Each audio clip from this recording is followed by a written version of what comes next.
Bonjour les cinquièmes, nous nous retrouvons aujourd'hui pour commencer à parler finalement du nouveau thème que nous allons aborder à la fin de l'année, le passage du Moyen-Âge à l'époque moderne. Donc si vous vous souvenez bien, nous on a passé 1000 ans d'histoire cette année, et on va changer totalement de thématique, puisqu'on va voir finalement comment les Européens vont s'ouvrir au monde, vont s'ouvrir à de nouvelles cultures, vont s'ouvrir à de nouveaux savoirs. Pour ce faire, on va voir aujourd'hui finalement quelles sont les petites étapes qui vont construire finalement cette époque moderne. Vous, l'année dernière, vous avez appris de façon assez artificielle qu'on dit que le passage à l'époque moderne, c'est 1492. Réellement, c'est un petit peu plus compliqué que ça. Réellement, si on doit reprendre les étapes et les associer, c'est pas en timeline réel, on va rajouter les événements petit à petit.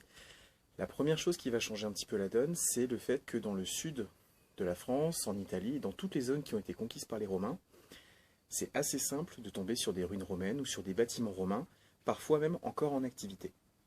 Il est très difficile en Italie notamment de construire un nouveau bâtiment ou de tracer un champ ou un espace travaillé sans tomber sur des ruines.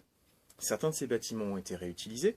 C'est le cas du Colisée à Rome qui était devenu une forteresse à l'époque médiévale. C'est le cas de certains bâtiments qui peuvent être utilisés.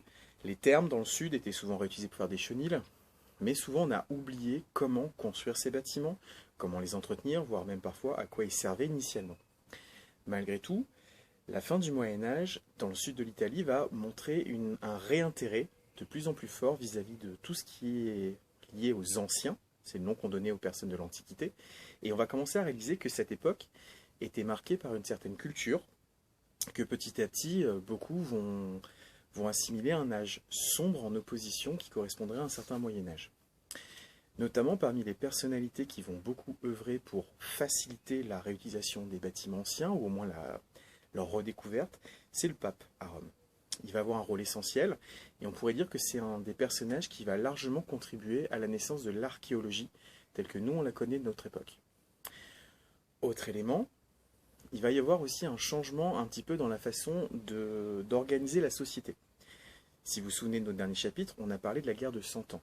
La fin de la guerre de 100 ans, elle va mettre fin en partie au Moyen-Âge, pour une raison toute bête. À cette époque, finalement, on va voir apparaître une nouvelle arme qui est la poudre. Cette poudre, elle va être utilisée dans les ancêtres de notre artillerie, que ce soit les ancêtres des canons, les bombardes par exemple, ou les ancêtres des arquebuses, des mousquets, donc des fusils. C'était des armes relativement instables, mais qui ont un énorme potentiel destructeur. Non seulement elles peuvent ralentir, voire même désarçonner un chevalier, ça peut même le tuer, son armure devient de moins en moins efficace, mais en plus, même contre les remparts des anciens châteaux forts, les boulets de canon deviennent de plus en plus efficaces pour faire des brèches et donc faire tomber ces châteaux.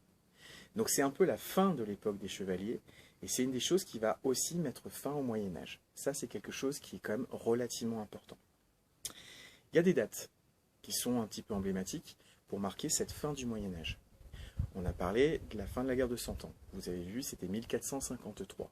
À la même date, il y a une grande ville et un grand empire qui vont s'effondrer. C'est la ville de Constantinople. Constantinople était à la tête de l'empire byzantin depuis 395. Cet empire a été brillant, a commencé à se réduire. Il est tombé, entre guillemets, une première fois sous les coups des croisés en 1204. Et en 1453, la ville va tomber une dernière fois, c'est la fin de l'Empire byzantin. Mehmed II, qui est le sultan des Turcs, qui deviendront les Ottomans, va conquérir l'intégralité de l'Empire byzantin et va même finir par prendre la ville de Constantinople. Ceux qui sont les plus chanceux ont réussi à fuir la ville en avance. Ils ont pu prendre ce qu'ils pouvaient sauver. Généralement, c'était principalement de quoi vivre, de quoi retrouver une nouvelle vie, mais ceux qui vont le plus nous intéresser, ce sont ceux qui vont s'enfuir pendant le sac de Constantinople, et ensuite ceux qui vont pouvoir partir une fois qu'on leur aura fait payer une rançon. Alors généralement, quand on vous demande en classe ce que vous sauveriez, vous, si en pleine nuit vous ne pouviez sauver qu'un seul objet dans votre maison, et la réponse elle est quasiment systématique. J'ai une petite minorité qui va me dire on sauve les outils, et c'est pas faux, mais la grande majorité vous allez me dire vous sauvez votre téléphone. Pourquoi? Parce que durant notre époque, le téléphone, ça nous sert à communiquer, ça nous sert à trouver du savoir facilement puisqu'on a pratiquement tous accès à Internet et aux moteurs de recherche par nos smartphones, ça nous permet de nous divertir. On est au Moyen-Âge là, Donc il faut trouver l'équivalent, un objet qui peut divertir, un objet qui peut instruire, un objet qui finalement permet à communiquer, ce sont les livres. Les habitants de Constantinople, quand ils vont fuir la ville, ils ne vont pas prendre leur richesse. C'est logique. Si vous partez avec tout ce qui a de la valeur, les Turcs ils ne vont pas vous laisser partir, ils vont vous attaquer, ils vont vous piller, ils vont vous massacrer. Donc, ils vont prendre ce qui pour eux a de la valeur, les livres, la connaissance. Ils vont prendre aussi des œuvres d'art, les icônes notamment. Comme c'est des symboles religieux, les Ottomans n'ont pas forcément intérêt à les garder. Et enfin, ils vont prendre les outils pour les artisans. Ce qui fait qu'en 1453, quand Constantinople s'effondre, toute une partie de la population s'enfuit et va trouver refuge, soit en Italie, dans des villes comme Salerne, comme Naples notamment, ou dans le sud de la France, comme à Marseille. Ça va être un énorme chamboulement pour les populations, parce que tout bêtement, quand vous avez ces Grecs, comme on les appelle, qui arrivent en 1453, ou un petit peu plus tard, on se retrouve avec des gens qui ont des livres qui, pour certains, nous, avaient disparu. Ces livres, ils sont écrits en latin ou en grec, et eux parlent et écrivent le latin et le grec. À un moment où nous, notre connaissance du latin est devenue très approximative, et où les moines copistes ont souvent glissé beaucoup de fautes dans les textes, parce que certains de ces moines copistes ne savaient même pas lire, écrire et recopier ce qu'ils voyaient.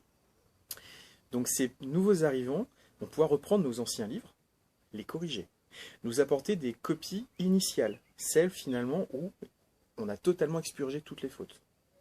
Dans ces livres, on va avoir des sciences, des techniques, des connaissances qu'on pensait avoir disparues. Certains bâtiments eux-mêmes sont importants puisque nous, à cette époque, on ne sait plus faire par exemple des bâtiments en dôme, alors que les Byzantins, eux, savaient encore le faire. Donc ils vont pouvoir nous réapprendre. Ces Byzantins, quand ils arrivent chez nous, les artisans, ils peuvent essayer de retrouver du travail. Par contre, ceux qui ont de la connaissance, c'est un petit peu plus compliqué. Certains vont trouver des solutions, notamment, c'est l'époque où l'enseignement du latin, l'enseignement du grec, vont réapparaître en Europe, et notamment en France, et c'est dispensé directement par des latins et des grecs, puisqu'ils sont byzantins. Donc ça va permettre de ressortir un petit peu les connaissances qu'on avait perdues ou qu'on pensait avoir perdues. Ça va être une véritable révolution, d'autant plus que les bâtiments dont je vous parlais tout à l'heure, dont on avait perdu la connaissance ou les techniques, ces gens de Constantinople, ils sont capables de vous réexpliquer à quoi ils servaient, comment on peut les restaurer, comment on peut les entretenir. Ça va changer considérablement les connaissances et la façon de vivre. En façon très rapide, finalement, on retrouve énormément de technologies qu'on pensait avoir totalement perdues. Et ça va changer totalement la face de l'Europe occidentale. Tout ça, ça va se faire relativement rapidement, mais d'autres événements vont continuer à s'accumuler petit à petit pour marquer la fin de ce Moyen-Âge. On a vu donc la connaissance qui arrive, les technologies qui arrivent, la redécouverte de bâtiments de l'Antiquité, de nouvelles technologies, de nouvelles façons de faire fonctionner la société. On va avoir aussi un certain nombre d'autres choses qui vont sortir. Notamment parmi les livres que nous ramènent les habitants de Constantinople, on retombe sur des anciens ouvrages grecs qui nous expliquent que la Terre est ronde. On a des ouvrages qui vont vous expliquer quelle est la taille de la Terre, en vous servant d'angle et de distance. Et ça, c'est quelque chose d'assez problématique, parce que ça remet en cause ce qui est écrit dans le seul livre de référence en Occident à cette époque, la Bible. Certaines personnes vont commencer à se servir de ces connaissances qu'ils retrouvent. Ils vont expérimenter, ils vont rechercher, ils vont s'assurer que ça fonctionne, notamment pour tout ce qui est médical. On y reviendra un petit peu plus tard quand on travaillera sur les humanistes.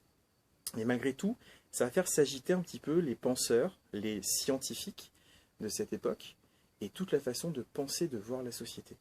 On redécouvre l'histoire de Rome, qu'on pensait avoir perdue en grande partie dans la destruction de 476. Les bibliothèques avaient été souvent les premières à être brûlées. Donc tout ça va changer la donne en Europe. Et puis il y a une dernière date importante qui va vraiment marquer la fin définitive de ce Moyen-Âge. On en revient à cette fameuse date de 1492. Alors vous la connaissez comme la découverte de l'Amérique ou la redécouverte de l'Amérique par Christophe Colomb. Ce personnage qui justement avait eu accès aux connaissances des anciens et s'était dit, oui la Terre elle est ronde, je peux avoir accès à Cipango, le Japon, ou à la Cathay, la Chine, pour amener des épices. Si je pars à l'ouest, je vais arriver à l'est automatiquement. Le problème, c'est qu'il imaginait la Terre beaucoup plus petite. Il n'avait pas imaginé qu'il y avait un continent en plein milieu. Plus tard, des gens vont faire ce tour du monde, ça ne va pas se faire très rapidement. D'ici le XVIIIe siècle, Il y a 3-4 explorateurs qui vont arriver à le faire, Magellan, Drake notamment. Mais il ne faut pas imaginer que ça va très très vite. Mais malgré tout, ça remet un petit peu en cause les connaissances qu'on a et on réalise que le monde est différent de ce qu'on vous a expliqué. Dans la Bible, finalement, on vous expliquait que la Terre était plate, on vous expliquait qu'il y avait 3 continents, l'Europe, l'Asie et l'Afrique. On vous expliquait le nom de certains peuples. Là, on réalise qu'il y a des continents qui n'étaient pas cités dans la Bible, des peuples qui n'étaient pas cités dans la Bible. Et certaines personnes, ça va commencer à leur faire se poser des questions. 1492, c'est donc la découverte ou redécouverte de l'Amérique. Mais en parallèle, la personne qui a donné l'argent pour acheter ces 3 bateaux pour Christophe Colomb, la reine d'Espagne, Isabelle de Castille, avec son mari Ferdinand d'Aragon, c'est la date aussi où ils vont prendre la dernière ville musulmane d'Espagne, Grenade. C'est la chute de Grenade. C'est-à-dire c'est la fin de la Reconquista, et en 1492, toute l'Europe occidentale a été reconquise par les chrétiens. Ça veut dire que ça ouvre tout le champ des possibles. Ça veut dire que ça leur donne l'ouverture sur l'Afrique du Nord. Ça leur donne l'idée qu'on pourrait peut-être relancer des croisades. Et donc, si on veut s'étendre quand on est espagnol, il va falloir faire comme les voisins portugais, commencer à aller naviguer au-delà, finalement, des terres connues, pour essayer de voir s'il y a de nouvelles terres à conquérir. Tout ça, ça va donner naissance à ce nouveau monde, un monde qui veut s'ouvrir sur les autres, un monde qui veut s'ouvrir sur le monde, et un monde qui veut s'ouvrir surtout sur la connaissance, qui veut totalement se reconstruire, se restructurer, qui se veut l'héritier de l'Antiquité, qui veut mettre fin aux âges sombres du Moyen-Âge, même si ça on relativise un petit peu de nos jours, mais malgré tout, une nouvelle époque extrêmement dynamique, et qui va faire la part d'elle à de nouvelles personnalités qu'on ne connaissait pas avant, les intellectuels, les penseurs, les artistes, les explorateurs. Tous ces gens, finalement, ils vont avoir un rôle essentiel à jouer. Et même, j'ai envie de dire, le paysan moyen, celui qui va partir découvrir le monde, qui ira fonder ce qu'on appelle les colonies. On verra ça dans la prochaine vidéo. Je vous remercie de votre attention et je vous dis à très vite. Au revoir.